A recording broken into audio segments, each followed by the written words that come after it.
AP రాజకీయాల్లో సంచలనంగా మారింది లిక్కర్ స్కామ్ కేసులో మరొక కీలక పరిణామం. ఈ కేసులో మరొకరిని సిట్ అధికారులు అదుపులోకి తీసుకున్నారు. అది మరెవరో కాదు, నిందితుడు వరుణ్. ఏపీ లిక్కర్ స్కామ్ కేసులో నిందితుడు వరుణ్ ప్రస్తుతం అరెస్ట్ అయ్యాడు. వరుణ్ ని శంషాబాద్ ఎయిర్పోర్ట్ లో అదుపులోకి తీసుకున్నారు సిట్ అధికారులు.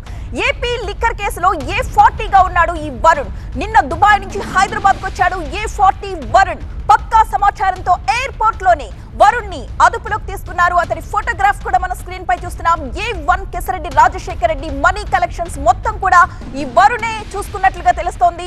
మనీ కలెక్షన్స్ లో వరుణ్ ది కీలక పాత్రగా పోషించినట్లుగా చెప్తున్నారు సిట్. వరుణ్ ఇచ్చిన సమాచారంతోనే ఇవాళ హైదరాబాద్ ఫామ్ హౌస్ లో సోదాలు చేసి పెద్ద ఎత్తున నగదు స్వాధీనం చేసుకున్న సందర్భాన్ని కూడా మనం చూసాం. ఇదంతా కూడా వరుణ్ ఇచ్చిన సమాచారంతోనే ఆ సులోచన ఫామ్ హౌస్ కి వెళ్లి సిట్ బృందం 11 కోట్ల రూపాయల డబ్బు కట్టల్ని స్వాధీనం చేసుకున్నారు.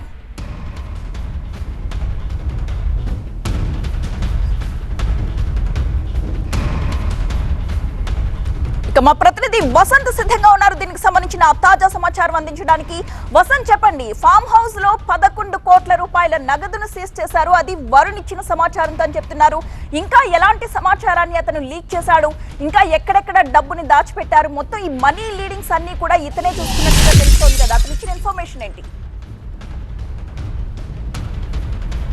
ప్రస్తుతం లిక్కర్ కేసులో ఇది కీలక పరిణామంగానే మనం భావించాల్సి ఉంటుంది.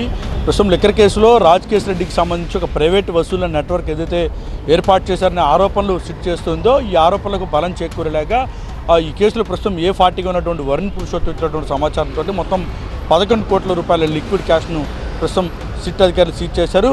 రంగారెడ్డి జిల్లాకు సంబంధించినటువంటి కాచారం సులోచన ఫామ్ హౌస్లో ఉన్నటువంటి ఈ 11 కోట్లను సీజ్ చేసి ప్రస్తుతం సిట్ కార్యాలయానికి తీసుకొచ్చారు. అయితే నేను లిక్కర్ కేసుకి సంబంధించి దుబాయ్లో ఉన్నటువంటి వరుణ్ పురుషోత్తం శంషాబాద్ ఎయిర్పోర్ట్కు చేరుకున్నటువంటి క్రమంలో నిన్న ఆయన అదుపులో తీసుకున్నారు. ఆయన ఇచ్చినటువంటి సమాచారంతో ప్రస్తుతం సిట్ అధికారులు ఈ మొత్తం క్యాష్ను సీజ్ చేస్తున్నట్టుగా అయితే చెప్తున్నారు. ప్రస్తుతం ఈ 11 కోట్లు మాత్రమే కాదు, హైదరాబాదు పరిసర ప్రాంతాల్లోనే కొన్ని సంస్థల్లో పెట్టుబడులు పెట్టారు.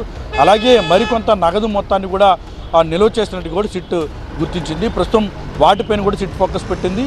ప్రస్తుతం వరుణ్ పురుషోత్తంతో పాటుగా సీజ్ చేసినటువంటి 11 కోట్ల రూపాయల డబ్బు మొత్తాన్ని కూడా సిట్ కార్యాలయానికి తరలించారు. మరికొద్ది సేపట్లోనే సిట్ కార్యాలయంలో వాటిని పరిశీలించి వాటిని నోట్ చేసుకున్న తర్వాత ఆ రికార్డు స్టేట్మెంట్ మొత్తం ప్రక్రియ పూర్తయిన తర్వాత ఏసీబీ కోర్టులో ప్రవేశపెట్టబోతోంది. లిక్కర్ స్కామ్కి సంబంధించి ఇప్పటికే దాదాపు 62 కోట్ల రూపాయలకు సంబంధించినటువంటి ఆస్తులు అటాచ్ చేసినటువంటి క్రమంలో తాజాగా 11 కోట్ల రూపాయల డబ్బును సీజ్ చేశారు. కాబట్టి ఈ మొత్తాన్ని కూడా ఏసీబీ కోర్టులో ప్రవేశపెట్టబోతున్నారు. ప్రస్తుతం వరుణ్ పురుషోత్తం సిట్ అధికారుల అదుపులోనే ఉన్నాడు. మరికొద్దిసేపట్లోనే ఈ మొత్తాన్ని కూడా ఏసీబీ కోర్టులో ప్రవేశపెట్టబోతున్నారు.